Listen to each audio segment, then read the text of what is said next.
Bonjour tout le monde, bienvenue dans cette nouvelle interview. Je suis André Roberti, si vous ne me connaissez pas, et j'ai l'immense privilège d'être en compagnie aujourd'hui du docteur Jean-Paul Curtet. Bonjour docteur. Merci, bonjour André, bonjour à tous.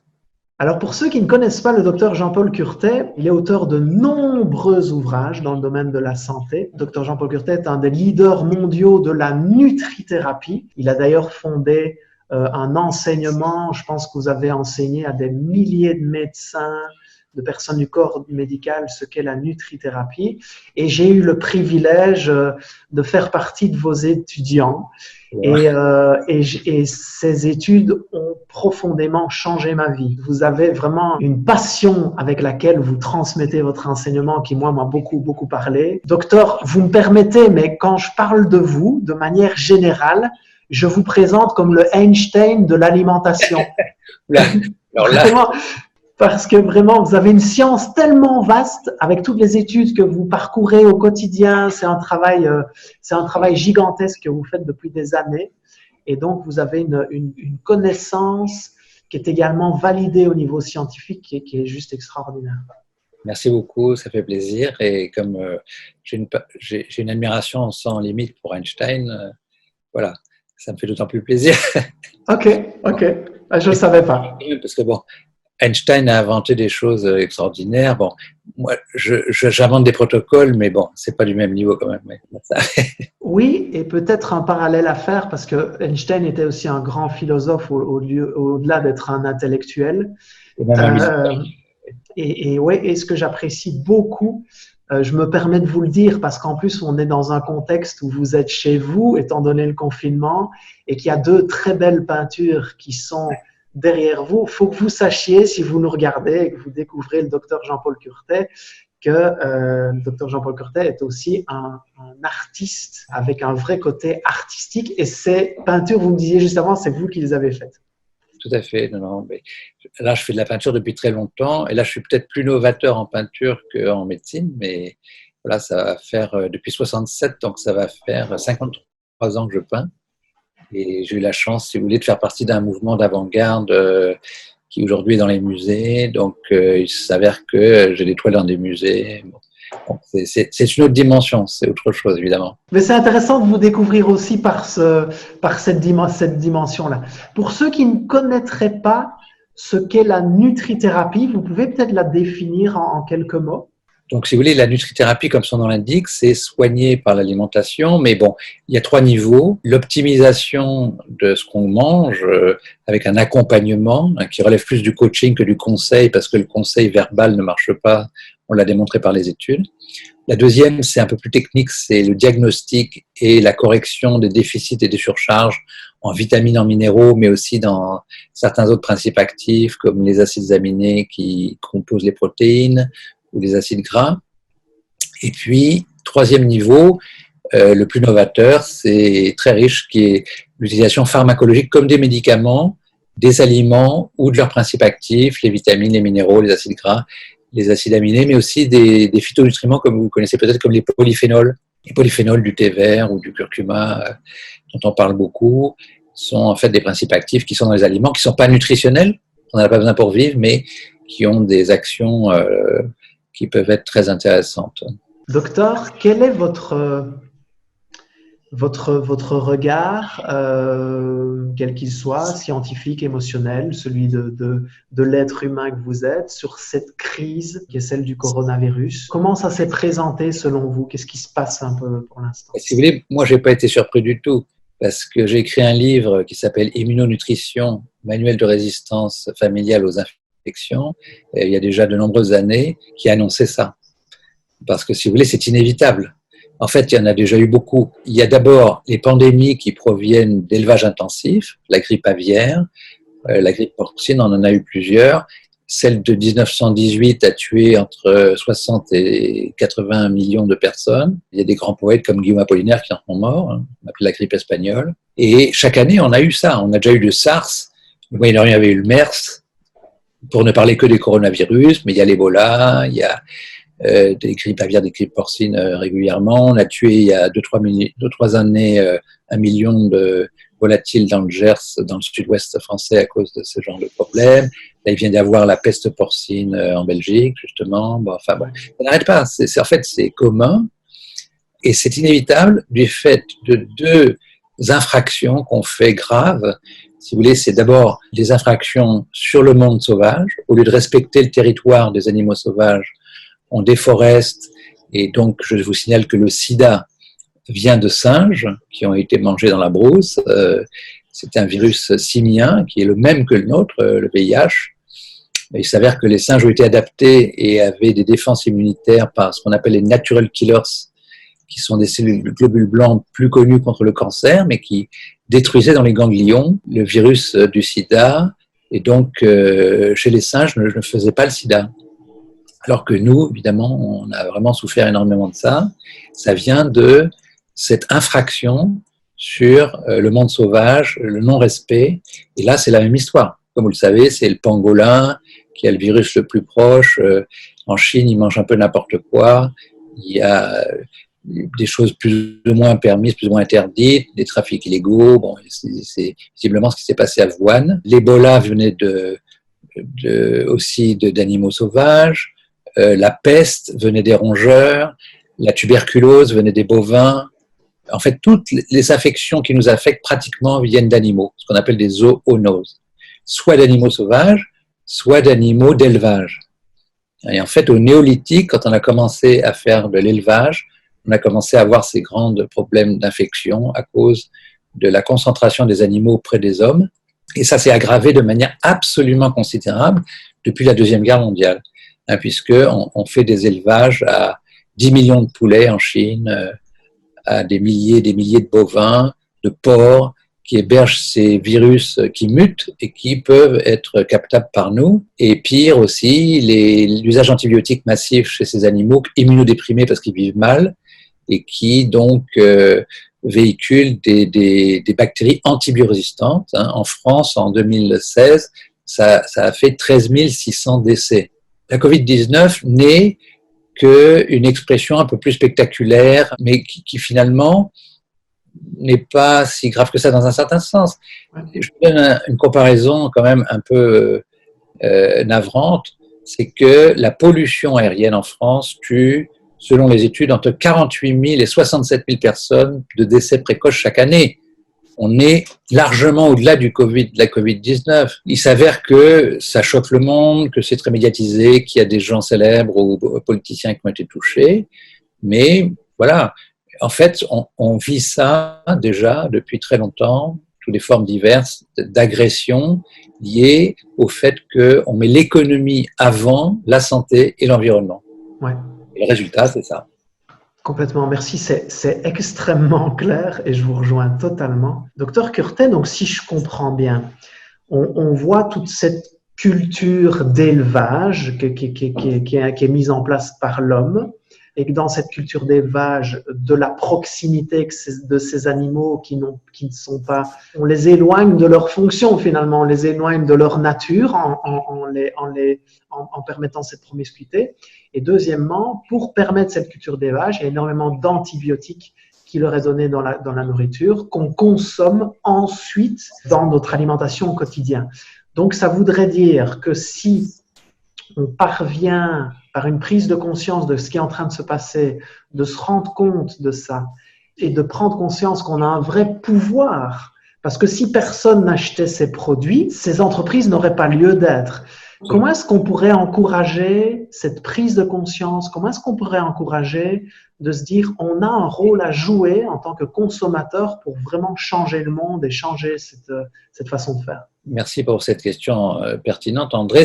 En fait, ce mouvement est déjà un peu commencé, mais malheureusement encore trop marginal. C'était aussi le sujet de mon dernier livre, Moins de viande, plus de santé, qui explique, si vous voulez, qu'il y a seulement certaines populations qui ont intérêt à manger de la viande. C'est les gens qui manquent de fer, parce que pour les protéines, on n'a aucun problème avec les végétaux, éventuellement le blanc d'œuf, qui est une protéine animale la plus souhaitable, qui a le meilleur rapport bénéfice-risque, on va dire. On n'a pas besoin de viande, puisqu'on a des protéines complètes comme le soja, le quinoa, le chia, et que si on associe une légumineuse, lentilles, haricots, pois, fèves, etc., avec une céréale, mieux sans gluten, on a des protéines aussi complètes que la viande. Donc, si vous voulez, la viande n'a aucun intérêt sur le plan protéique, voilà, c'est une protéine pratique, mais bon. Après, c'est le problème des minéraux. Le fer et le zinc existent dans les végétaux, mais sont très mal absorbés. Donc, le zinc, on peut le mettre dans les compléments, bon, éventuellement, comme la B12 pour les végétariens, mais le fer, non. Parce que le fer, tout nu, dans un complément, est très agressif, il fait flamber le tube digestif, ça augmente l'inflammation considérablement. Le fer est un facteur de prolifération des virus, des bactéries en ce moment. C'est d'actualité, il ne faut surtout pas prendre de fer. Et donc, il y a un problème nutritionnel par rapport au fer. La seule justification de la consommation de viande, c'est le fer. Donc, pour les personnes qui en ont beaucoup besoin, les femmes enceintes, les enfants et les ados en forte croissance, les femmes qui en manqueraient, qui sont anémiées, bon voilà. Les autres n'en ont pas besoin. Alors, on a des études qui montrent que plus on mange de viande, plus on fait de surpoids, de diabète, de maladies cardiovasculaires, de cancer, d'Alzheimer, de Parkinson, d'autres pathologies. Sur tous les continents, on a fait ces études, elles donnent les mêmes résultats. Par contre, si on est un homme qui n'a pas de règles, qui a très peu besoin de fer, ou une femme après la ménopause qui n'a plus de règles, le fait de manger une viande une fois par semaine ne semble pas avoir de répercussions négatives sur la santé, mais il vaut mieux la bien choisir, c'est-à-dire manger moins de viande, mais de qualité, de bêtes qui ont vécu une vie normale en plein air, pas dans des camps de concentration, tassés les unes sur les autres, stressés, immunodéprimés, infirmes, malades. Si les gens, certains ont vu avec L214, voyaient un peu mieux ce qui se passe dans les élevages de volailles intensives, ils n'en mangeraient plus du tout. C'est affreux, quoi. Il y a des poulets morts par terre, ils ne tiennent pas debout, c'est affreux. C'est vraiment quelque chose d'horrible, et pour l'animal, et pour nous. Ouais. En plus, c'est un réservoir de virus qui mutent, qui peuvent tuer des dizaines de millions de personnes, et de bactéries antibiorésistantes, puisque 61% des viandes analysées contiennent des bactéries antibiorésistantes, 89% d'autres virus et bactéries.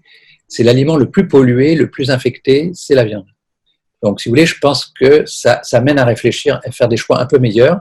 Vaut mieux en manger moins, mais de qualité, bio, d'élevage en plein air, label rouge. Bon, je pense que cette conscience, elle est en route, mais comme vous le savez, André, il y a beaucoup de gens qui, malheureusement, ne sont pas très informés, ont peu d'éducation.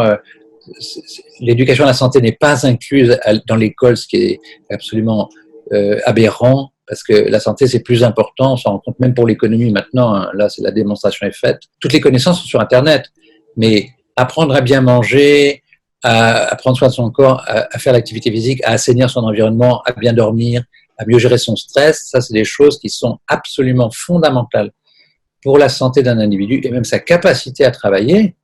Ouais. Et la société n'investit pas là-dedans à la hauteur des enjeux, pas du tout.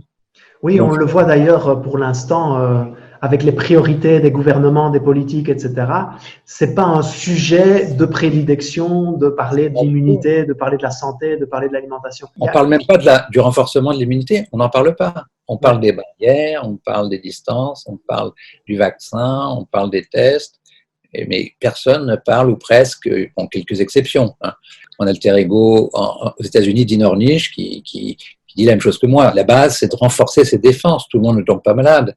Et les gens qui tombent malades, c'est pour des raisons justement précises. Des personnes âgées qui ont des défenses anti-infectieuses moins puissantes, des personnes malades, des personnes obèses qui ont de l'inflammation et qui ont des défenses moins fortes. On va en parler, docteur Curtet, si vous le permettez, de cette notion d'immunité et comment on peut la renforcer. Mais je voudrais juste faire une parenthèse, si vous le permettez, de se rendre compte, en fait, de vraiment prendre conscience que ce qui nous arrive, c'est pas de la faute des Chinois, c'est pas de la faute du gouvernement, c'est pas de la faute des autres. On a tous, chacun, un rôle qu'on peut jouer dès aujourd'hui, dès demain, sur notre façon de consommer au quotidien. On peut avoir un impact concret, direct, sur toute cette machine, sur toutes ces spirales, par notre façon de consommer, et notamment, comme le docteur Curtet l'a souligné, en mangeant mieux et moins de viande. J'aime bien votre idée de camp de concentration. Quand vous parlez de camp de concentration, je trouve que c'est tellement une image qui est extrêmement parlante. Et je me souviens dans un de vos syllabus que vous mettiez, vous reprenez une citation de je ne sais plus qui, mais qui disait « L'être humain creuse sa tombe avec ses dents ». Oui. C'était dit souvent, c'était une sorte de proverbe des anciens qui a traîné pendant des siècles. Oui. Et la réalité, si vous voulez, c'est que, comme vous le savez, les études scientifiques donnent une validité à cette affirmation. Le fait de trop manger, tout simplement, entraîne une augmentation du stress oxydatif et de la vitesse du vieillissement. Les cancéreux, dans toutes les études, ont plus mangé que les non-cancéreux. Ça endommage les gènes par des déchets qu'on appelle les radicaux libres. Ça crée de l'inflammation, en particulier les viandes. Si vous voulez, les viandes, ça a été médiatisé, augmentent le cancer du côlon, mais en fait, ils augmentent tous les cancers. Une portion de viande de plus par jour, c'est 10% de tous les cancers, y compris des cancers qui n'ont rien à voir avec le tube digestif, comme le poumon. Ça augmente en fait, toutes les pathologies dégénératives liées à l'âge. Ouais. Et on est navré de voir que, donc, par manque d'éducation, par fausse image, là, le gouvernement vient de manière complètement aberrante d'autoriser la rouverture des fast-foods, alors que les restaurants, même artisanaux, même étoilés, ne sont pas ouverts. Et qu'est-ce qu'on voit sur Internet? Des queues de kilomètres de voitures qui attendent pour aller au McDo. Attendez, je rêve. Ça m'a mis dans une colère, docteur Curtet, quand on m'a envoyé une photo comme ça m'a mis dans une colère juste incroyable. Ça donne la température de l'état de conscience de certains de nos citoyens qui, malgré, si vous voulez, ce mouvement mondial de meilleurs choix, les gens mangent plus bio, plus local, et la Covid accélère un petit peu ce mouvement, il y a encore une forte proportion de la population. Il y a quelque temps, il y a eu la promotion du Nutella, les gens se sont battus dans les supermarchés, il y a des RICS pour accéder au Nutella moins cher, c'est hallucinant. Bon, c'est ça, voilà. Bon. Donc, il faut être réaliste, il y a ce problème.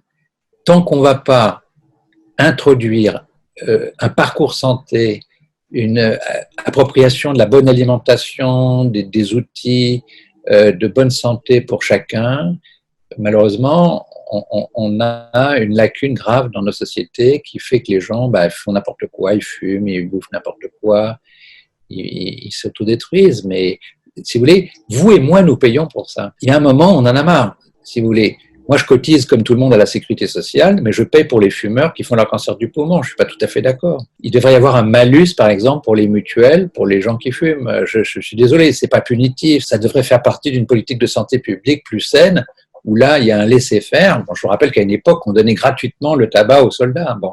Donc, si vous voulez, l'État a été complice de cette histoire-là. Et bien qu'ils prennent des mesures de plus en plus musclées, on est très loin du compte, la preuve. On est très loin du compte. Docteur, est-ce que vous pouvez nous donner des pistes pour prendre soin de notre immunité? Je crois qu'il y a quand même un certain nombre de personnes qui se rendent compte que oui, en effet, les personnes qui ont une immunité faible sont touchées en premier et qu'en prenant soin de cette immunité-là, on peut aller vers une meilleure santé et éviter d'être touché par ce virus qui finalement, comme vous le disiez tout à l'heure, et je vous rejoins totalement, est nettement moins catastrophique que ce qu'on peut l'imaginer compte tenu de l'histoire des virus dans le monde.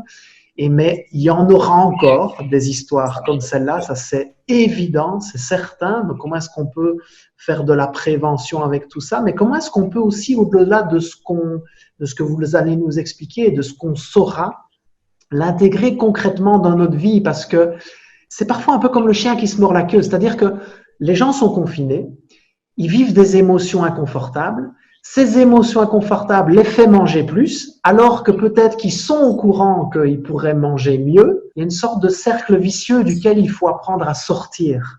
Tout à fait. Ceci dit, il y a des aspects positifs. Les gens ont plus le temps de cuisiner, ils achètent plus local, il y a des temps de partage plus importants. Bon. Donc, si vous voulez, il n'y a pas que des aspects négatifs. Il faut espérer justement qu'on va profiter de cette crise pour assainir notre relation aux aliments, à l'environnement, à la consommation de viande dont on vient de parler. Mais il faut comprendre, si vous voulez, que les défenses anti-infectieuses, c'est la clé, évidemment. Pourquoi? Parce que même en temps normal, sans pandémie, on est en contact en moyenne, selon les experts, tous les jours avec 400 différentes espèces de microbes, virus, bactéries et autres. Tous les jours. Et on ne tombe pas malade. Qui tombe malade? C'est la personne qui est fatiguée. Déjà, le fait d'être fatigué, il faut bien le comprendre, c'est basique. Le nerf de la guerre, c'est l'énergie. On se défend comment? Par deux types d'armes. Les globules blancs, qui viennent bouffer les agresseurs, les arroser de désinfectants comme l'eau de Javel, l'eau oxygénée, les digérer, présenter des protéines qu'on appelle antigènes, stimuler la multiplication des globules blancs, dont des globules blancs qui vont fabriquer des anticorps, qui sont des protéines qui vont directement cibler l'agresseur, le virus là, en question, ça va être la SARS-CoV-2. Bon, tout ça n'est pas gratuit. Tout ça demande de l'énergie. Il y a des gens qui sont fatigués par maladie, parce qu'ils ont la fibromyalgie, ils ont fait un burn-out, mais tout le monde a des fluctuations d'énergie. Et donc, quand on est en bas de son énergie, on a mal dormi, on s'est surmené, on s'est stressé pour des tas de raisons, on va être vulnérabilisé parce que avec un manque d'énergie, on n'aura pas, ça c'est la base, on n'aura pas assez de réserves pour fabriquer suffisamment d'anticorps et de globules blancs. Ça, c'est le premier point. Donc la fatigue, le stress qui est une forme de fatigue, un gaspillage d'énergie, souvent lié de l'anxiété parce que la plupart des peurs, comme le disent les psychologues, 96% des peurs seraient inappropriées, c'est beaucoup de fantasmes, on se fait peur tout seul. Donc ça, c'est le premier point. Et le stress est plus efficace que la simple fatigue pour favoriser les infections, pour une raison découverte par un chercheur japonais qui s'appelle Yagi, que le médiateur du stress, la noradrénaline, fait massivement entrer du fer dans les cellules. Or, le fer est un proliférateur de virus, de bactéries, même de cellules cancéreuses. Il est très inflammatoire et tout ça augmente encore, si vous voulez, le risque d'infection. Donc, la fatigue liée au stress est plus efficace, malheureusement, entre guillemets, que la simple fatigue. Le marathonien, bon, un tiers des marathoniens font des infections des gorges-oreilles après un marathon, mais les gens très stressés font beaucoup plus encore d'infections. D'ailleurs, on a même des études sur la solitude. Les gens qui ont peu de relations sociales, d'amis proches, etc., on peut quantifier, si vous voulez, le nombre de relations intimes et solides qu'une personne a. Eh bien, ces personnes-là, si on les expose au virus influenza de la grippe, font beaucoup plus la grippe que les gens qui ont plus de relations affectivement riches. Vous voyez ? Donc, ça rejoint un peu le même problème. Oui. Autre aspect, c'est que pour avoir de bonnes défenses, évidemment, il faut être capable de multiplier ces globules blancs. Il faut être capable de multiplier ces anticorps. Et ça, c'est une opération biochimique de base, inventée par les bactéries, qui est dépendante du zinc, un minéral, si vous voulez, qui est fondamental dans l'immunité, qui permet de copier l'ADN pour fabriquer des nouveaux globules blancs, qui permet de faire des protéines. Tout ce qui est génétique, c'est inventé par les bactéries et zinc dépendant. Or, qui manque de zinc ? Eh bien, vous regardez les études gouvernementales, 80% de la population n'a pas les apports recommandés. Il est de moins en moins absorbé avec l'âge et après 60 ans, tout le monde est déficient. Donc, ce n'est pas un hasard si les personnes âgées sont plus touchées que les autres. Okay. Avec l'âge, tout le monde est déficient en zinc, n'a plus la capacité de faire autant d'anticorps. Et c'est général, c'est du muscle, du neurone, c'est tout l'anabolisme, ce qu'on appelle la construction des tissus qui pâtit, dont l'immunité, dont les globules blancs et les anticorps. Voilà. S'ajoute à ça le terrain inflammatoire, parce que le problème de l'immunité, c'est que le globule blanc va gober les virus, va les arroser de désinfectants, eau de Javel, oxygénés, radicaux, mais en même temps, le globule blanc s'endommage en libérant ces substances corrosives. Il altère un facteur qui s'appelle le glutathion, qui est indispensable au bon fonctionnement des globules blancs. Il endommage le globule blanc lui-même au point de le tuer, ce qui fait du pus. Quand on mouche du pus, marron, vert, jaune, tout ça, c'est des pyocytes, c'est des globules blancs qui se sont tués eux-mêmes à la tâche. Okay. Et quand on est enrhumé, qu'est-ce qu'on fait ? On a le nez rouge, gonflé, un peu douloureux, chaud. C'est ça l'inflammation. C'est le globule blanc qui nous défend contre les virus, qui va endommager tous ces tissus par les substances corrosives qui cherchent à attaquer le virus. Okay. C'est ça l'inflammation. Ouais. Et donc, il faut bien comprendre qu'une infection auto-détruit, auto-endommage le système immunitaire, crée de l'inflammation. Et pourquoi les gens meurent de la COVID-19 ? Par détresse respiratoire, à cause d'un orage inflammatoire de messagers aussi qu'on appelle les cytokines, qui bousillent le poumon, qui est plus capable de respirer. Il y a des gens que même avec respirateur, on n'arrive pas à sauver. Et donc, En fait, les chercheurs viennent de découvrir d'autres mécanismes, c'est qu'une protéine du virus s'attaque à l'hémoglobine, ce qui réduit le transport d'oxygène. C'est le fer dans l'hémoglobine qui transporte l'oxygène. Ce fer est libéré, est violemment pro-inflammatoire et facteur de prolifération des virus. Donc, ces trois mécanismes s'associent pour expliquer les décès par détresse respiratoire dans la COVID-19. D'accord. Donc, les gens qui ont déjà de l'inflammation au départ, qui a de l'inflammation? Les gens en surpoids, obèses, diabétiques, maladies cardiovasculaires, allergiques, asthmatiques, etc. Avec l'âge, on augmente l'inflammation, qui fait partie des corrosions liées à l'âge qui expliquent la sénescence et les maladies liées à l'âge. Tous ces gens-là sont plus vulnérables, vous comprenez pourquoi. Donc, tout ce qui est anti-inflammatoire, justement pas la viande qui est l'aliment le plus inflammatoire, les végétaux sont les aliments les plus anti-inflammatoires, vont nous aider à mieux résister pour commencer. Donc les végétaux, les fruits. Vous avez parlé tout à l'heure des polyphénols. Vous pouvez peut-être dire un mot par rapport aux polyphénols et à ce rôle anti-inflammatoire qu'ils ont? Alors les polyphénols, je pense que tout le monde les connaît, c'est les catéchines de thé vert, c'est les polyphénols du chocolat noir, c'est la curcumine du curcuma, c'est des petits polyphénols qui sont dans l'huile d'olive vierge, c'est le violet de la betterave, c'est le rouge, le noir, des bleus, des myrtilles, des baies rouges et noires. Tout ça, si vous voulez, c'est des polyphénols. Ces polyphénols n'existent que dans les végétaux. Ce sont des messagers de défense face à tout stress. Stress infectieux, justement, stress toxique, la pollution joue un rôle, des stress hydriques, manque d'eau, stress de manque de calories, n'importe quel stress déclenche la sécrétion de polyphénols par les végétaux, qui sont des déclencheurs de gènes de protection. Ils vont augmenter l'énergie, ils vont couper la reproduction parce que c'est pas le moment de se reproduire pour, si vous voulez, rediriger l'énergie vers la survie. Ils vont multiplier les mitochondries, c'est les centrales énergétiques pour faire plus d'énergie. Ils vont évacuer les toxiques en augmentant la dépollution, la neutralisation des toxiques. Ils vont augmenter les défenses immunitaires. D'accord ? Ils vont réparer mieux l'ADN, les gènes, et ils vont éliminer les protéines pathogènes, inflammatoires, qu'on appelle l'autophagie, qui est très importante, par exemple, dans la Parkinson et l'Alzheimer. Donc, si vous voulez, c'est un système SOS de survie. Quand nous mangeons ces produits, on met du curcuma sur ces plats, on boit du thé vert, on croque des carrés de chocolat noir à plus de 74%, on boit du jus de grenade ou de myrtille, on déclenche toutes ces actions d'adaptation. Ces actions d'adaptation, elles se déroulent la nuit. Pourquoi la nuit? Parce que le jour, notre énergie est occupée à bouger, à penser. La nuit, quand on dort, elle est beaucoup plus disponible pour toutes ces opérations de maintenance. Donc la nuit est la période physiologique pendant laquelle on peut mieux se défendre des virus, des bactéries, se réparer, ces gènes, tout ça. On se maintient, on se répare la nuit. Donc bien dormir, c'est important. Qu'est-ce qui est le plus important pour bien dormir?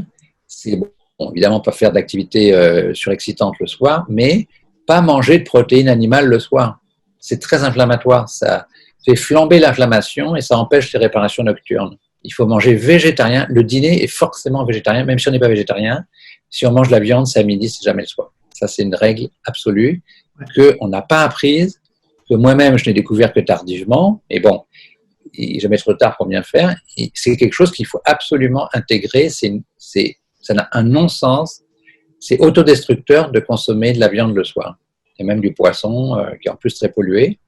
Donc, il faut manger végétarien au dîner, léger. Il y a une autre façon d'augmenter ses défenses, c'est le jeûne. Le jeûne, on peut le faire tous les jours. Ce que j'appelle le jeûne intermittent, c'est dîner tôt, léger, sauter le petit déjeuner, contrairement à ce que j'ai dit moi-même pendant des années, tous les nutritionnistes. Et bon, parce qu'aujourd'hui, la connaissance a changé. On s'aperçoit que faire un jeûne tous les jours intermittent, de 12 à 16 heures, sans manger, entre la fin du dîner et le brunch, donc l'idéal c'est de faire sauter le petit déjeuner, ça rapporte beaucoup plus que de manger un petit déjeuner, quelle que soit sa qualité. On a des démonstrations là-dessus, les femmes qui font ça font moins de cancer du sein, ça ralentit le vieillissement, ça augmente l'immunité, justement, en ce moment c'est le sujet. Donc on pourrait ajouter cette mesure dîner végétarien léger tôt et sauter le petit déjeuner pour faire un brunch plus complet, relax à 11h30, midi, voilà. Et vous découvrirez d'ailleurs, je conseille de le faire progressivement, pas brutalement, qu'on n'a pas faim. Moi, j'étais un peu inquiet parce que, si vous voulez, quand j'ai commencé ça il y a à peu près 2 ans, je cours 1h30 tous les matins pratiquement. Okay. Et je me disais, oh là là, je vais faire de l'hypoglycémie. Je n'ai pas mangé depuis 19 heures. Mais non, pas du tout. Il faut le faire progressivement, mais on n'a pas faim, on ne fait pas d'hypoglycémie. Et au contraire, on a plus de punch et physique et intellectuel. On a plus de résistance immunitaire. On ralentit son vieillissement. On peut même ressentir au bout de quelques mois un rajeunissement global en faisant ce jeûne intermittent qui potentialise toutes ces opérations de réparation nocturne. Voilà. Et l'autre stimulant, c'est l'activité physique intense, qui est une sorte de stress, et les polyphénols. Donc, tous ces outils peuvent être intégrés pour augmenter, si vous voulez, notre capacité et de défense anti-infectieuse, et en même temps, il s'avère que c'est tout bonus, on ralentit son vieillissement et on réduit fortement ces risques de maladies liées à l'âge. Je vais reprendre vos mots, docteur Curtet, parce que vous avez dit « il n'est jamais trop tard pour bien faire ». Et c'est un message essentiel, je pense, qui peut chacun nous toucher. Vous avez parlé de gestes extrêmement simples pour démarrer, quand on ne sait pas par où s'y prendre, parce qu'on peut le comprendre en fait, que c'est compliqué de savoir par où commencer, par où s'y prendre, parce qu'il y a tellement d'informations dans le domaine de l'alimentation, qu'il y en a un qui dit A, il y a l'autre qui dit B, et donc ça peut être très perturbant, et finalement on a envie de rien changer parce qu'on ne sait plus quoi croire. Mais il y a des gestes extrêmement simples, les amis, que le docteur Curtet nous a partagés aujourd'hui. Merci pour la richesse de votre intervention, docteur. Diminuer la consommation de viande, essentiel, je crois que c'est vraiment le point numéro 1. Et si vous avez envie d'aller un peu plus loin dans ce sujet-là, le docteur Curtet a sorti un livre, si mes souvenirs sont bons, c'est aux éditions Solar, qui s'appelle « Moins de viande ». On va mettre toutes les coordonnées sous cette vidéo. Donc, diminuer votre consommation de viande, ça augmente votre immunité et ça a un impact direct sur tout ce contexte d'élevage intensif, d'antibiotiques, voilà, c'est dans ce contexte-là que s'est propagé le coronavirus. Deuxième chose, vous avez parlé du jeûne. Je pense que vous préconisez, je crois que si mes souvenirs sont bons, c'est 14 heures entre le moment du repas du soir et la prochaine prise alimentaire. Alors, en fait, techniquement, le jeûne commence à 12 heures, mais on a vraiment des bénéfices qu'à partir de 13-14 heures. Et l'idéal, c'est à peu près 16 heures. Mais comme je vous dis, il ne faut pas être brutal avec soi, il faut s'adapter, il faut le faire progressivement. Voilà. Vous faites la première semaine ou les premiers 15 jours, 12 heures, après 13 heures, en fonction de votre ressenti, il n'y a pas de bousculade. On est dans le durable, même le définitif, je dirais. Moi, jamais je reviendrai en arrière. Donc, c'est le fait de se sentir mieux qui va encourager à continuer. On n'a aucune envie de revenir en arrière. Ouais. Voilà.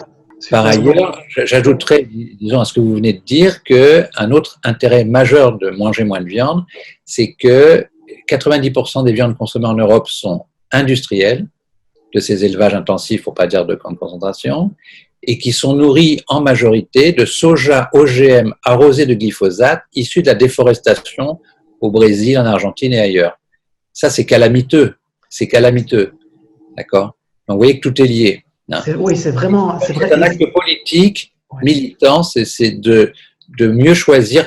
C'est d'abord pour soi, mais c'est aussi pour la planète. Ça s'intègre très, très bien. Là, il y a un consensus mondial, que ce soit des médecins, des écologistes, des militants de tous ordres, des protecteurs de l'environnement. C'est un acte de fond.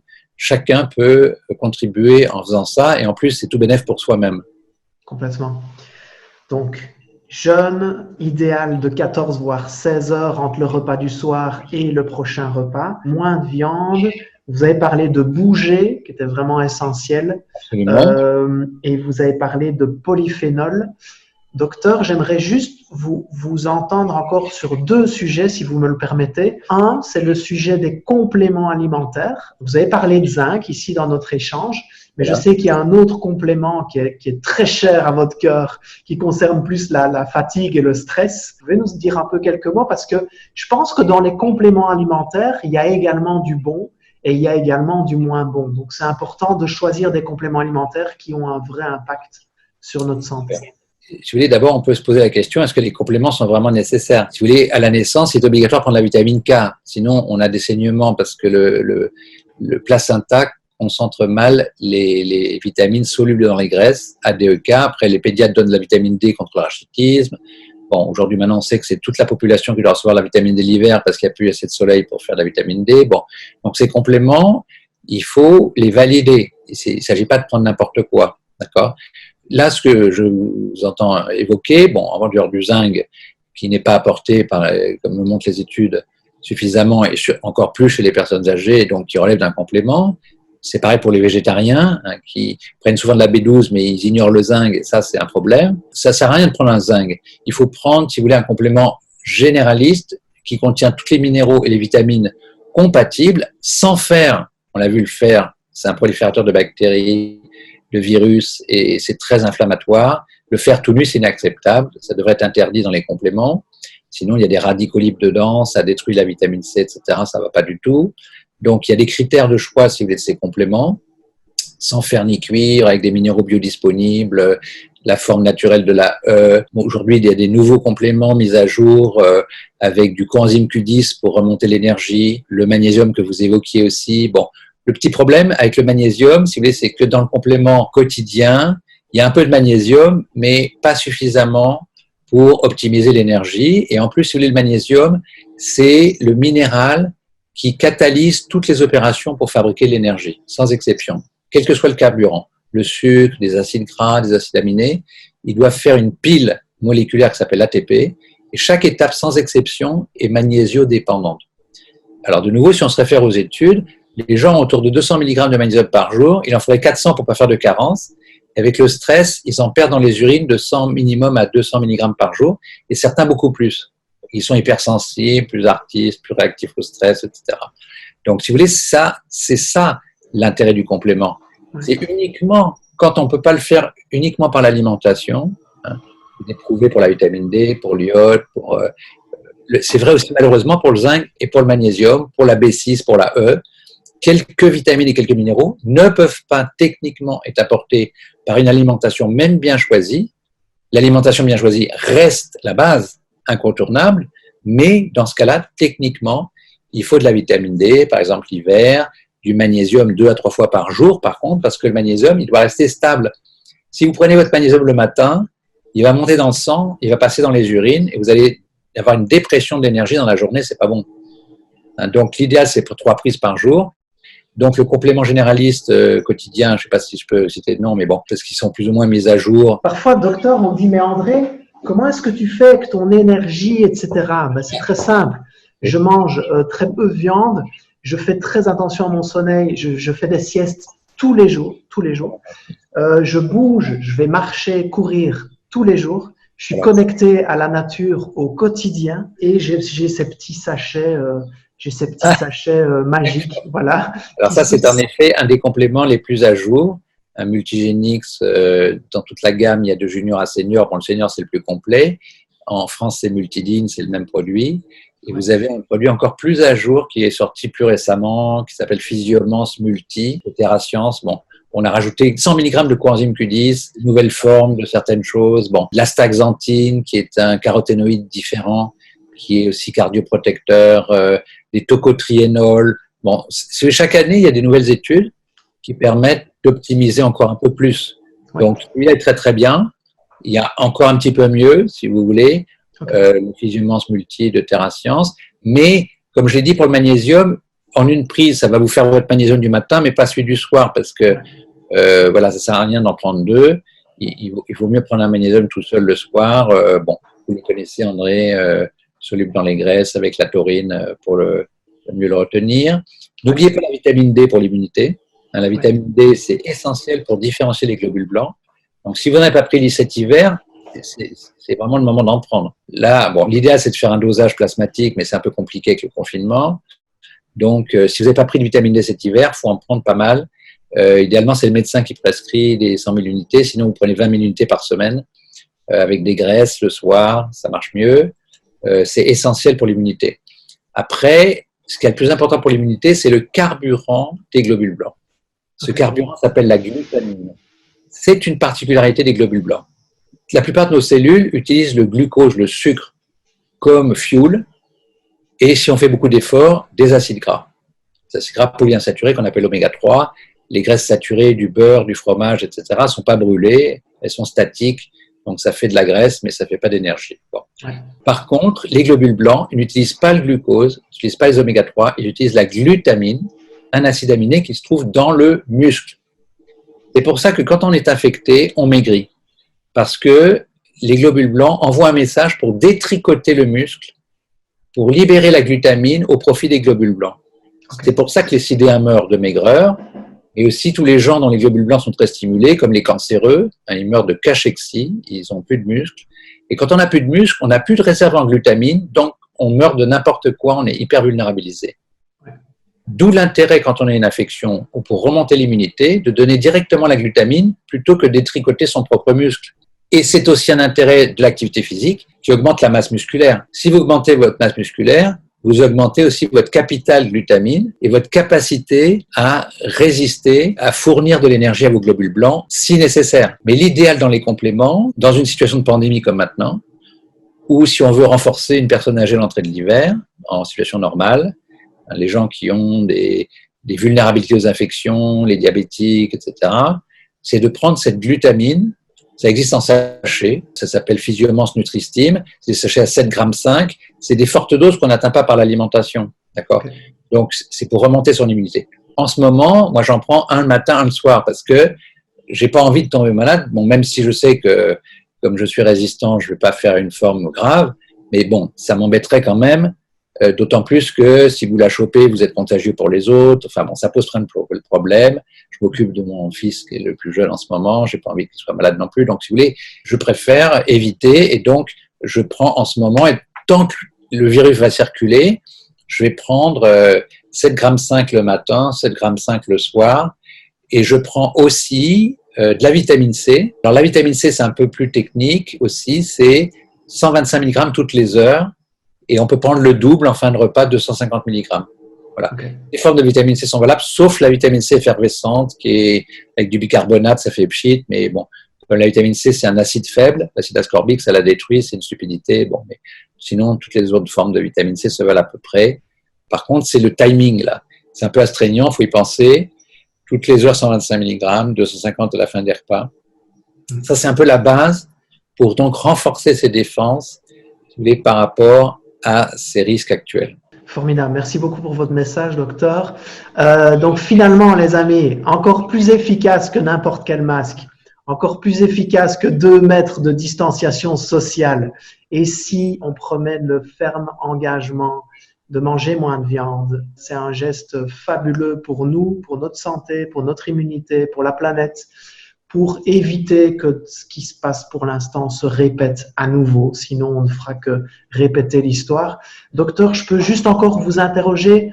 Il nous reste 5 minutes avant mon prochain rendez-vous, mais je veux juste vous entendre sur une thématique qui est essentielle, qui est en rapport avec la viande. On a partagé plein de choses aujourd'hui, mais si au moins on peut repartir avec l'idée de « ok, moins de viande, j'ai compris à tout niveau ce que ça peut impacter dans ma vie, dans celle des autres, dans celle de la planète », il y a une croyance très forte derrière au niveau de la viande qui est « pour être fort, il faut manger de la viande ». Est-ce que vous pouvez un peu nous partager là-dessus? C'est pas complètement stupide dans le sens où la viande est une des meilleures sources de fer et que si on manque de fer, on peut avoir un manque d'énergie. Donc, si vous voulez, c'est pas complètement stupide. Okay. Par contre, ce qui est stupide, c'est que les plus gros mangeurs de viande, c'est les hommes, qui justement croient dur comme fer, c'est qu'à le dire, que la viande, ça rend fort. Le problème, c'est que ça les tue 7 ans avant les femmes, parce que les hommes n'ont pas de règles, ils mangent plus de viande que les femmes, et comme le fer est un pro-inflammatoire en excès, ça accélère leur vieillissement. Les hommes font beaucoup plus de cancers que les femmes. Un homme sur 3 fait un cancer, alors qu'une femme sur 4. Et on a des études formelles qui montrent que les hommes qui donnent leur sang au centre de transfusion régulièrement ont les mêmes avantages que les femmes. Donc, ce qui est stupide, c'est pas que, en effet, la viande apporte du fer et peut rendre fort les gens qui manquent de fer. Mais les gens qui manquent de fer, c'est justement pas les hommes. C'est les femmes enceintes, les enfants en forte croissance, qui auraient intérêt à manger peut-être parfois plus de viande, à midi, pas le soir, on l'a expliqué, alors que les hommes en mangent beaucoup trop. Ouais. Ça, c'est ça qui est stupide. Ouais. D'accord ? Pour ce qui est des protéines, je l'ai dit, aucun intérêt. La viande, enfin, aucun intérêt. C'est une protéine complète, mais pas plus que le poulet, pas plus que le poulet, c'est plus inflammatoire que la viande rouge, mais c'est plus faible en fer, donc ça a encore moins d'intérêt, mais que le blanc d'œuf ou l'association des végétaux, légumineuses, céréales, ou le soja tout seul, le quinoa ou le chia. Le chia, en plus, est riche en oméga 3, qui est un des meilleurs carburants, en polyphénol, dont on a parlé beaucoup, en fibres pour la flore. La flore, on n'a pas parlé, mais joue un rôle important aussi contre l'inflammation et pour l'immunité. Il faut penser à une approche globale. Ouais. Ça ne remplace pas le masque ou les barrières, mais c'est complémentaire. D'accord ? C'est vous que vous renforcez, et pas seulement contre le SARS-CoV-2, mais contre tous les agents infectieux. Et il s'avère que ces mêmes mesures vous ralentissent le vieillissement, réduisent les risques de maladies à long terme, quelles qu'elles soient pratiquement. Donc, si vous voulez, je pense que ça peut être quand même très motivant pour ceux qui sont prêts à s'investir dans leur santé et améliorer leur quotidien. Et je pense que si vous faites progressivement ces gestes, plus manger de viande le soir, augmenter la distance entre la fin du dîner et le déjeuner, augmenter votre sport, c'est améliorer donc votre sommeil, vous allez sentir rapidement la différence et ça va vous encourager à persévérer durablement dans cette nouvelle façon dans ce nouveau rapport, je dirais, à l'assiette. Merci beaucoup, Dr Curtet. Vous qui nous regardez, je vais mettre tous les liens. Dr Curtet a parlé de son ouvrage « Moins de viande » que je vous invite vraiment à lire. Il y a beaucoup de conseils de base qui rejoignent tout ça dans le livre Okinawa, un programme global pour mieux vivre, qui est basé sur les centenaires d'Okinawa qui ont la meilleure longévité au monde, mais ça se rejoint tout à fait. Sinon, vous pouvez tout simplement aller sur mon site, lanutrithérapie.fr. Oui. André va vous passer un lien où il y a un article justement sur comment mieux résister à la Covid-19. Mais sinon, même, vous pouvez aller sur ma page Facebook où je mets des choses sur la nutrithérapie à partir de mon nom, mais aussi d'autres choses sur l'environnement, l'écologie, la politique, les animaux, l'art, des tas de choses qui m'intéressent et que j'ai envie de partager. Voilà, ce sera avec plaisir que j'interagirai avec vous de cette manière. En tout cas, André, mille merci. Profitez bien de l'Algarve. Oui. Bonne route à tous. Prenez bien soin de vous et peut-être à une autre fois. Merci, docteur. Au revoir tout le monde. Au revoir, André.